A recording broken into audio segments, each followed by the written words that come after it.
I'm here to make inflammatory statements on the internet, and then turn my notifications off.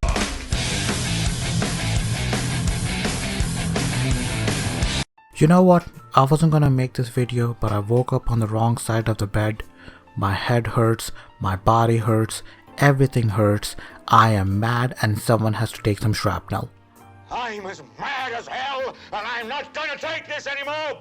So if you don't know, Netflix's Resident Evil was cancelled a few days ago. It was news that surprised no one. It was just a confirmation that everyone and their mother knew was going to happen. The series was horrible. It was poorly written, the characters were unlikable, I could not relate to any of the sisters in the first episode. It was boring and bland.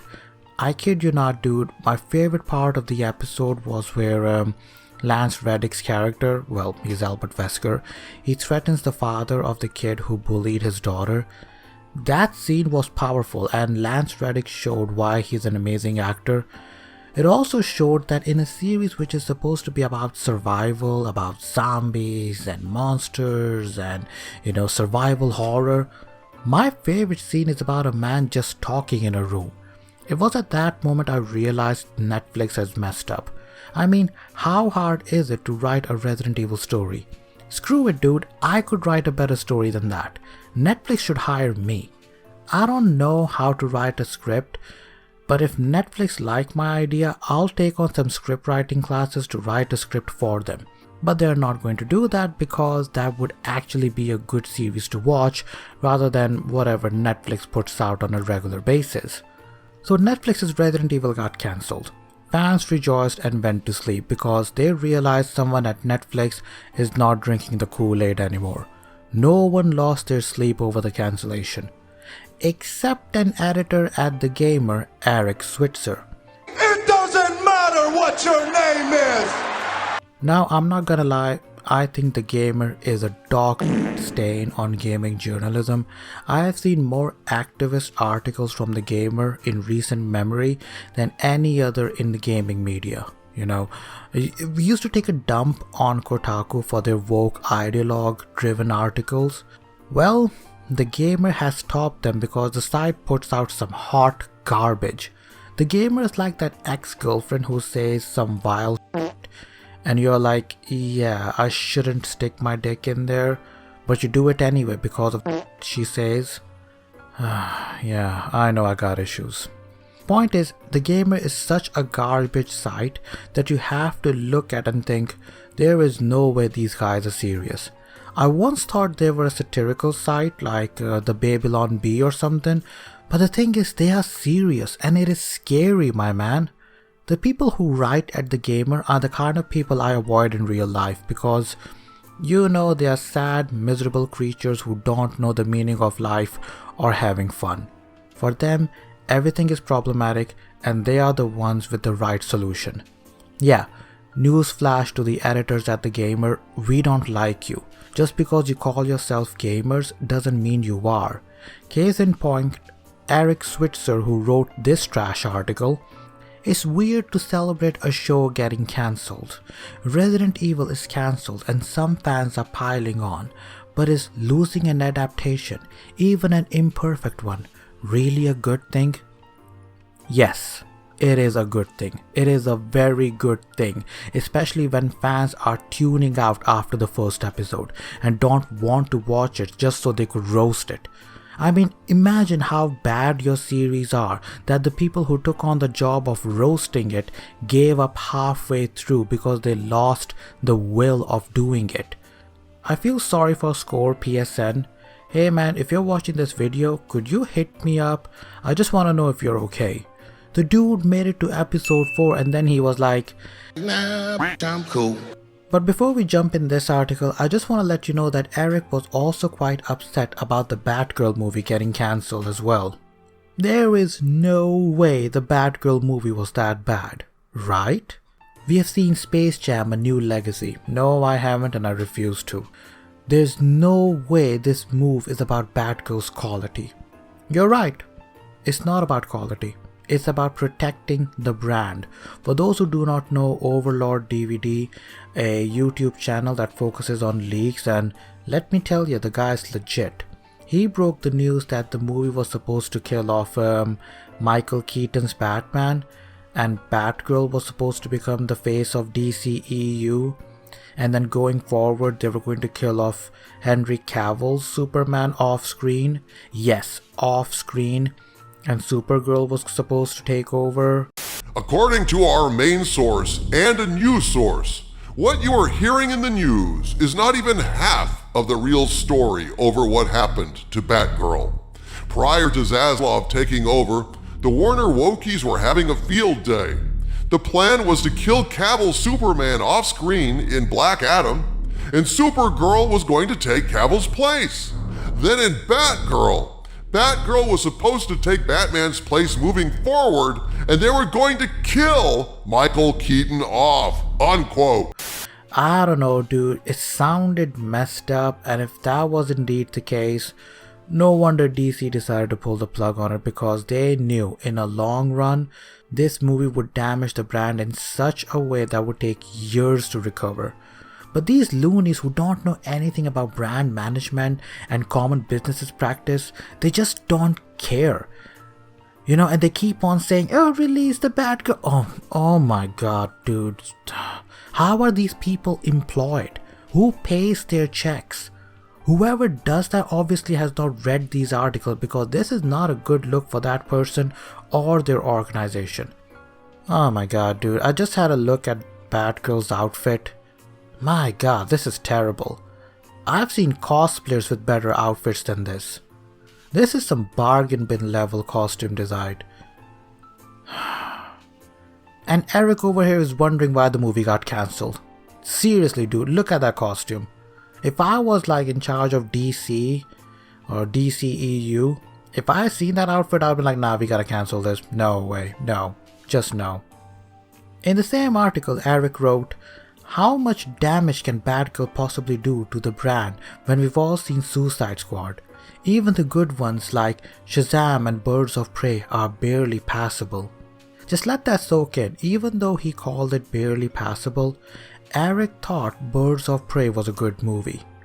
Birds of Prey was a Deadpool movie, but without Deadpool. And I know because I cosplay as Deadpool. I know the tone when I see it. My goodness, I'm having an aneurysm just going through all of this. I hope there's someone out there chronicling all these hot takes from the gamer, because these are trash. I'm having a hard time telling the difference if I had seen more trash in my backyard or on this website. Daddy, chill. Oh my god, dude. Anyways, time to jump back in the article in question. Let's just get through this. The idiosyncratic, I have no idea what that word means and I refuse to look it up. Resident Evil series on Netflix has been cancelled just 6 weeks after premiering its first season. They should call themselves lucky, because Cowboy Bebop was cancelled 3 weeks after it came out. This isn't exactly a surprising development. No, it isn't. We all saw the writing on the wall. It would have been surprising if this series would have had a second season. This isn't exactly a surprising development, given Netflix's passion. Pashant? How do you spell that word? Oh my god, dude, let's just go through it. To quickly pull the plug on underperforming shows and the overall negative reaction from both critics and fans. Now, hold up. You do realize the series disappointed not only the fans but the critics alike, and you still have a problem with its cancellation. But what is surprising is the way people have been taking the news. Like I said, there is nothing surprising about it. I understand why not everyone liked the show, but should we really be celebrating its cancellation? Yes, because the fans won. The fans looked at this garbage and they said no. It's a win for the fans, the fandom who had enough of this. And I tell you what, this is what eats people like Eric here from the inside out, because Resident Evil fans collectively just nuked this series from orbit. And we all know gaming journalists, they hate fandom. They always go on about how fandom gatekeeps to stop people from coming in. It is because of crap like this. We don't like it, we don't want it, we never asked for it. Can you imagine if the script was decent, but the cast was the same? The fans would have loved it. But you know you screwed up big time when people are struggling to make it to the end of the series.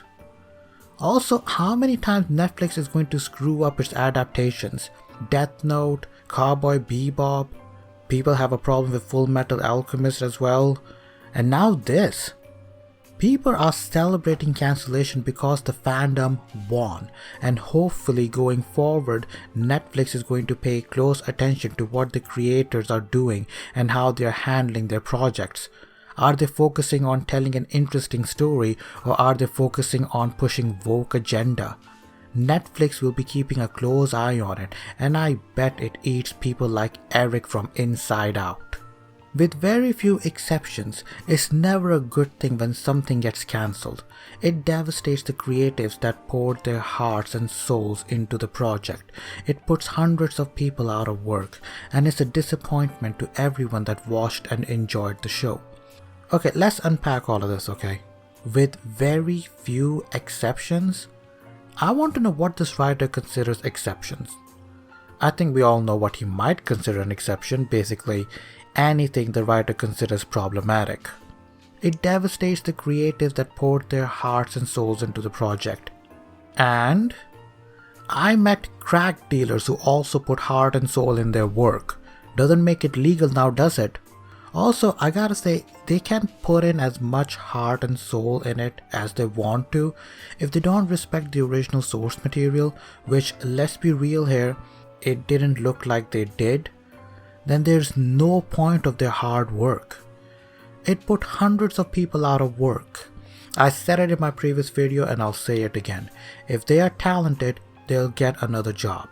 If they aren't, then it would explain why the project got cancelled. Also, considering the series shouldn't have been made in the first place, I have to say they shouldn't have had their jobs in the first place. And it's a disappointment to everyone that watched and enjoyed the show.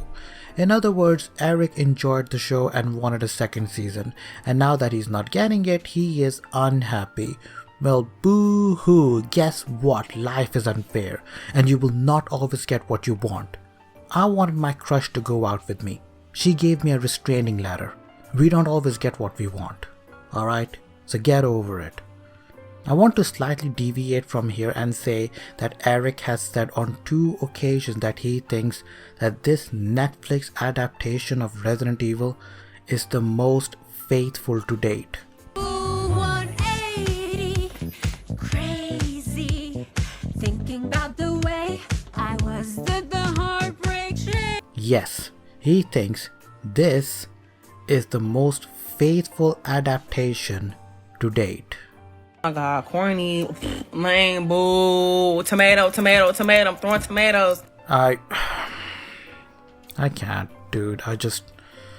I can't take it anymore, dude. I mean, I understand people can have an opinion, but sometimes you are just wrong, and this is one of those times. This guy works for a site called The Gamer, and he is saying probably the most anti-gaming thing. We've all experienced the disappointment of finding out a show we love is getting cancelled. Archive 81.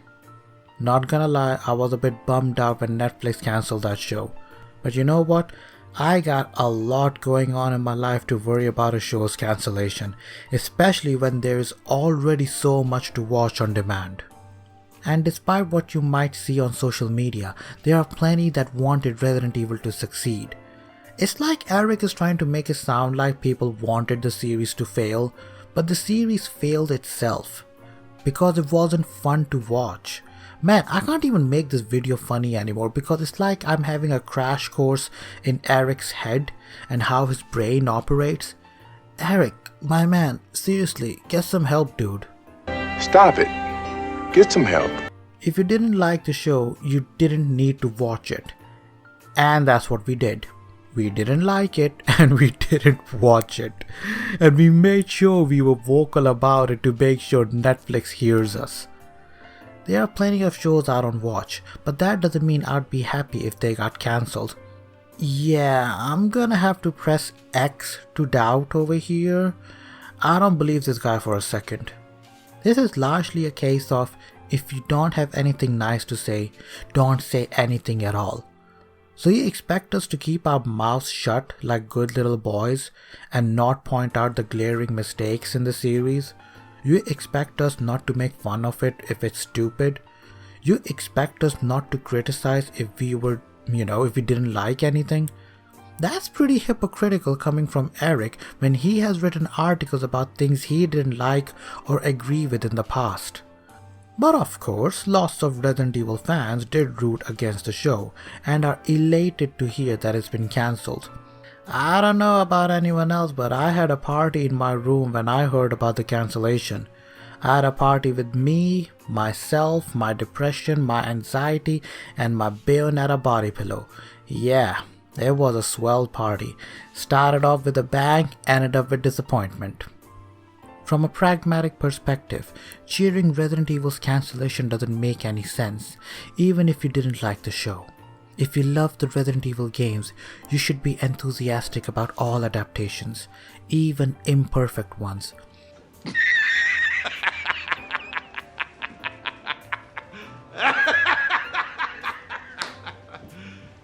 You serious? You know what? I can't even make this funny anymore.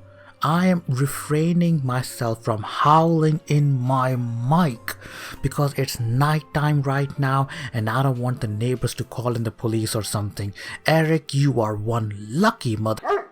You should take your ass to Vegas or something because otherwise I would be tearing your ass apart like a tapeworm.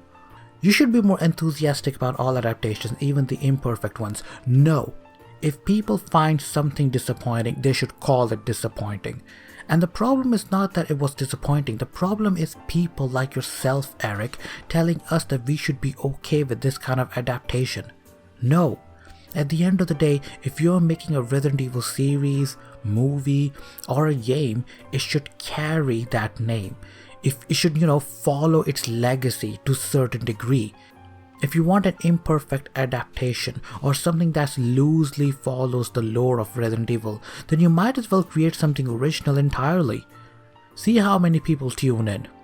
I also liked how right after this line we have a picture of Albert Wesker from the games and the series. Like, come on dude, how can you take this article seriously? Resident Evil has had more adaptation than any other video game. In fact, the 7 Milla Jovovich movies together make up most successful video game film franchise of all time. It is on the strength of the box office return of those movies that we even have last year's Welcome to Raccoon City and Netflix series. Resident Evil is not some kind of endless untapped well that Hollywood will just continue to throw money at until it gets it right. Then maybe, just an idea, then maybe Hollywood needs to stop throwing money at it. Full stop. I'm sure fans would have no problems with it at all. In fact, fans would actually appreciate it if Hollywood keeps its, greasy hands away from it. The original film series proved that there was an audience for it, but each subsequent failed project diminishes the potential for more. We shouldn't take that for granted or assume the next one will get it right, because at this point, there may never be a next one. And how is that a bad thing? Also, if the next If the next Resident Evil project is going to be as bad as Welcome to Raccoon City or Netflix's Resident Evil series, then I guess there shouldn't be a next one. There's also something to be said about the lost potential of Netflix's Resident Evil. I don't think season 1 was perfect, but few first seasons are. If shows were never given time to grow and find their footing, we would have never seen some of the best ones. Parks and Recreation, The X-Files, and Star Trek The Next Generation all had underwhelming first seasons, and thank God none of them got cancelled. I just realized something. The reason Eric is saying all of this is because it's not Eric who is losing money. It's Netflix. If it was Eric, losing his personal money, then he would be singing a completely different tune right now. The article wouldn't be, "It's weird to celebrate a show getting cancelled." It would be, "It's about time Netflix learned from its mistakes." Tell you what, Eric, how about you put your money where your mouth is and actually develop a pilot episode yourself? Invest your own money. Mobile phones have decent cameras on them, so you can film it yourself, edit it. Hell, you will have friends in the gaming community who can help you develop it, so you can use those resources. But you're not going to do it because then you will run the risk of losing money. And it is perfectly fine when someone else loses it, but when it comes to your own, you don't want to take that risk now, do you? Or even better, Eric, how about you partly finance the second season yourself? See if you want to finance a venture where people tapped out after the first few episodes. Resident Evil showed a lot of promise, it didn't. The small connections to the lore were hints towards a bigger payoff. What connections? I was confused as hell trying to figure out where the series was set in the Resident Evil timeline. Oh my goodness, dude. Ada Wong was meant to play a pivotal role. Other popular characters, possibly even Lady Dimitrescu, would have made an appearance as well. Let's be real here, my dude. The only reason Lady Dimitrescu was going to be included in the series was because big tall vampire mommy with ginormous milkers, was popular among the fans. But here's the thing, at no point while writing this article, Eric tried to figure out how the creators of the show was going to fit those characters in. Don't ask questions, just consume product and then get excited for next product. I mean, fine, you can have, you can probably have Ada Wong in, but how are you going to fit Lady Dimitrescu in? I mean, how the story is going to connect? Oh my god, dude. Seriously, when Eric was writing this paragraph, and I know I'm going off the script right now, but I have to point this out. When Eric was writing this paragraph, at no point he thought, hey, you know what? How is Lady Dimitrescu going to fit in Netflix's Resident Evil? What will be the connection? How is it going to play? At no point did he think about that. He just thought, ooh, Lady Dimitrescu, the hot mommy from, the Resident Evil 8 game. Seriously, dude. Oh, I can't. I'm losing my will to live right now. Seriously, dude. This is the kind of thing that really pushes a person over the edge. I'm too old for this shit. It is possible that all the problems that Resident Evil fans had with the first season could have been fixed in season 2, but now we'll never know. I get why people didn't like Resident Evil, but there's no reason to be happy it got cancelled. Seriously, people, do not listen to Eric or anyone from The Gamer. They received a presentation from Netflix themselves where they saw 2 episodes from the series before anyone else. They are corporate sellouts without a soul, and they're hiding under the guise of gaming journalism. Don't listen to them. Hey, you know what? I'm gonna go easy, okay? Real talk. If you like the series and are disappointed by the cancellation, then play the damn games. It really is simple. It's not like you have to play the game on hard difficulty setting like, most gaming journalists have a problem with that. You can play it on easy. No problem, my man. Just play the games. On the real though, it does call for a celebration because it goes on to show that consumers at the end of the day have the real power. And going forward, Netflix will probably focus more on storytelling than whatever the hell Resident Evil series was, and hopefully Netflix will not repeat those mistakes again. Yes, I'm looking at the new BioShock series. Please, Netflix, please don't mess that up.